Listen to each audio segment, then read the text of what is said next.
Paracha l'Erlera. L'Erlera veut dire va-t'en, va-t'en pour toi, va-t'en pour toi-même, va pour ton futur, va vers ce qu'il y a de meilleur pour toi. Dans la paracha précédente, donc la paracha noire, celle-ci se termine par la tour de Babel, la postérité de Shem, nous donnant l'origine d'Abraham. À Babylone, du temps de Nimrod, il voulait se faire un nom. Il souhaitait s'élever, l'orgueil, se valoriser.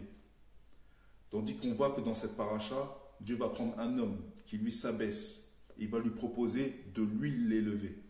Pourquoi est-ce que Dieu va choisir lui, Abraham, et pas un autre? Parce qu'il est celui qui, dans son époque, dans son contexte, où il y avait énormément d'idolâtrie, dans un monde qui souhaitait se diriger par lui-même, lui va accepter d'être dirigé par l'Éternel et il va proclamer l'unicité de Dieu. Pour moi, il est important de rappeler le déroulé de cette paracha. Pourquoi? Parce qu'elle, comme disent les Rahamim, elle marque le départ, du moins le départ d'une nouvelle humanité. Que va faire Abraham dans son voyage dans cette paracha? Il est dit qu'il va descendre en Égypte à cause de la famine. Sarai, qui est son épouse et qui était belle, va être prise pour femme par Pharaon. Dieu va dévoiler qui est réellement Sarai à Pharaon, et puis Pharaon va renvoyer Abraham avec d'énormes richesses.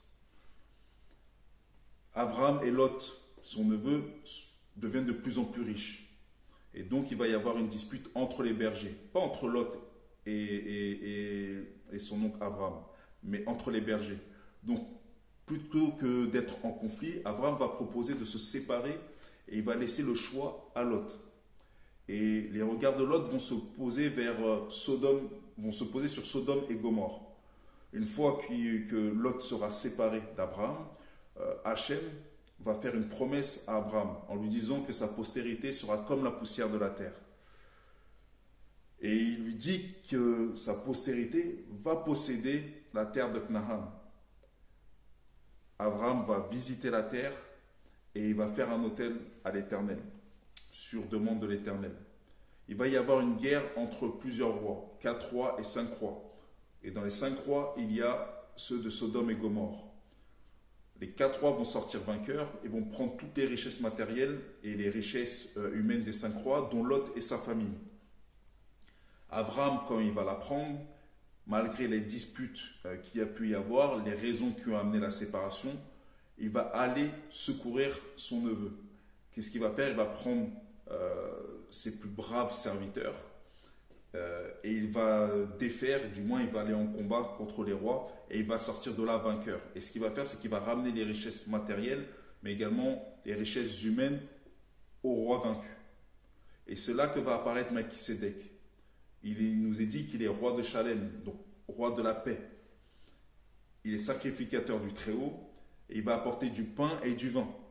Et qu'est-ce qu'il va faire? C'est lui qui va bénir Abraham. Et qu'est-ce que va faire Abraham en retour? Il va donner sa dîme à Melchisédek.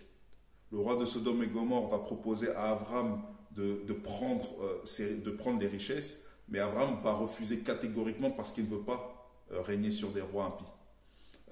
On voit plus tard que Sarai va donner à Abraham sa servante Agar pour qu'elle puisse mettre au monde son enfant. Agar va devenir orgueilleuse et donc Sarai va se mettre à la maltraiter. Agar va fuir le foyer. L'ange de l'Éternel dit à Agar de s'humilier et de revenir dans le foyer. Mais il est dit que il est dit que Malar Elohim, donc l'envoyé, l'ange de l'Éternel, dit à Agar que l'enfant s'appellera Ishmaël. Donc Dieu écoute et qu'il aura une grande descendance et qui ne sera pas comptée. Dieu va apparaître à Abraham et cette fois-ci, il lui dit qu'il va faire une alliance avec lui. Une alliance avec lui et sa descendance. Mais à partir de lui, il y aura cette alliance qui sera sur plusieurs points. Le changement de nom, il ne sera plus Abraham, mais Avraham. Le changement de nom de Sarai, qui ne sera plus Sarai, mais Sarah. La terre de Canaan, la Brit Mila, le 8e jour, donc la circoncision au 8e jour. Dieu donne le nom du fils de la promesse et indique qu'il fera alliance avec lui, Isaac. Dieu va exaucer Abraham concernant Ishmaël, il lui dit qu'il va être béni. Mais ce n'est pas lui le fils de la promesse. Sachant que Dieu est omniscient, omnipotent, omniprésent, et surtout, on voit qu'il ne s'est pas trompé dans son choix. Pour preuve, il a vu en Abraham ce que le monde de l'époque ne voyait pas. Donc on peut affirmer aujourd'hui qu'en battant les rois, il avait la possibilité de régner sur eux, de s'élever, mais il ne l'a pas fait. Abraham ne voulait surtout pas régner sur des rois impies. Abraham a dû quitter le pays de son père, sa ville de naissance, son propre père. Il a quitté Our. Our qui veut dire le feu, la fournaise. Our en Kasdim. Et il a quitté sur l'ordre de l'Éternel, en vue d'avoir l'héritage qui lui a été promis à lui et à sa descendance. On voit ici que pour obtenir l'héritage que nous promet Hachem, on n'a pas d'autre choix que de se séparer. Soit de ce qu'on aime, soit du matériel, enfin qu'importe, on doit se séparer. La paracha nous montre que,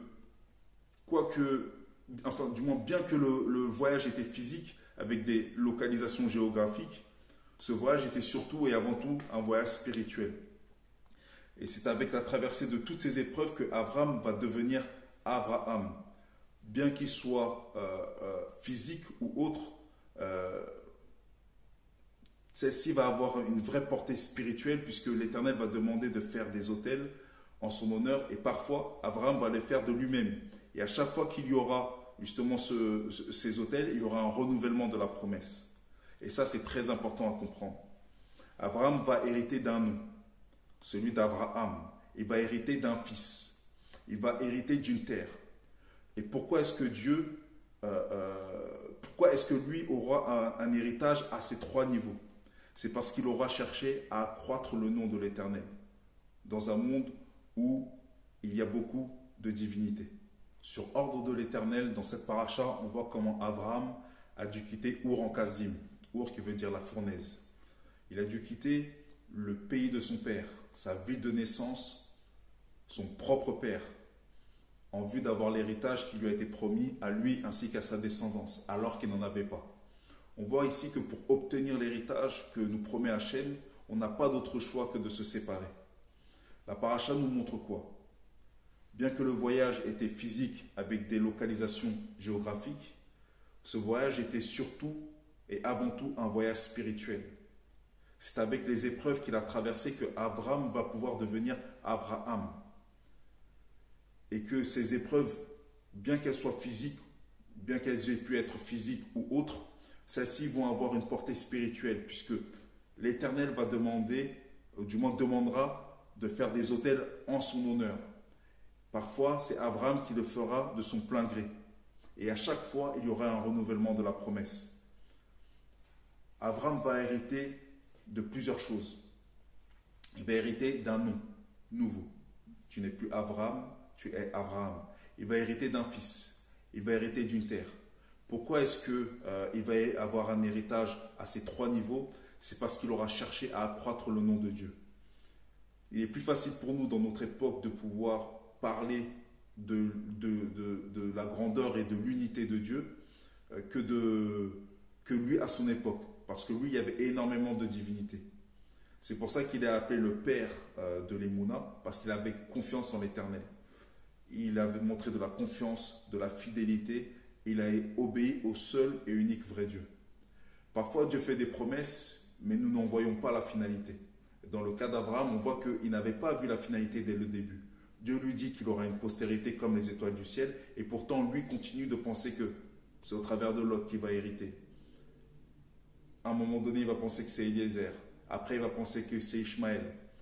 Plus loin, on va se rendre compte qu'il va comprendre que ce n'est pas eux, mais que Hachem va lui dire que c'est Yitzhak qui va hériter. En conclusion, on voit dans cette paracha que la promesse de Dieu est toujours future.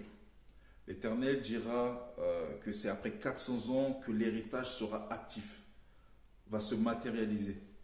Et que sa postérité prendra possession de la terre, que sa descendance pourra acquérir. Donc Dieu laissera plus de 400 ans au peuple qui était présent, les Jébusiens, les Cananéens, ainsi de suite, pour faire teshuva, et ils ne vont pas le faire. C'est lorsque ça va arriver à son comble que là il va sanctionner et il va donner la terre aux enfants d'Abraham. La terre de Canaan est le lieu géographique qui appartient à l'Éternel. Et dans cette paracha, on voit comment l'Éternel dira à Abraham, qui deviendra Abraham, que toutes les nations de la terre seront bénies dans sa postérité. Et là, il parle du Mashiach. Ce qui est intéressant ici, c'est que Israël, ayant été en exil, reviendra dans notre époque sur la terre avec des typologies, des morphologies différentes. Des Asiatiques, des Africains, des Caucasiens, des Amérindiens. Israël est vraiment composé d'une grande diversité qui représente les nations, les régions dans lesquelles elle a vécu en galoute, en exil. Si nous voulons que l'héritage de Dieu, du moins si on veut à travers cette paracha comprendre que l'héritage que Dieu nous a promis, comme il a fait à Abraham, nous sera un acquis pour nous ou pour notre descendance, il faut accepter d'avoir une confiance pleine en Dieu dans les épreuves. Si nous voulons les voir s'accomplir et avoir les praras qui accompagnent les promesses dans nos vies. Shabbat Shalom.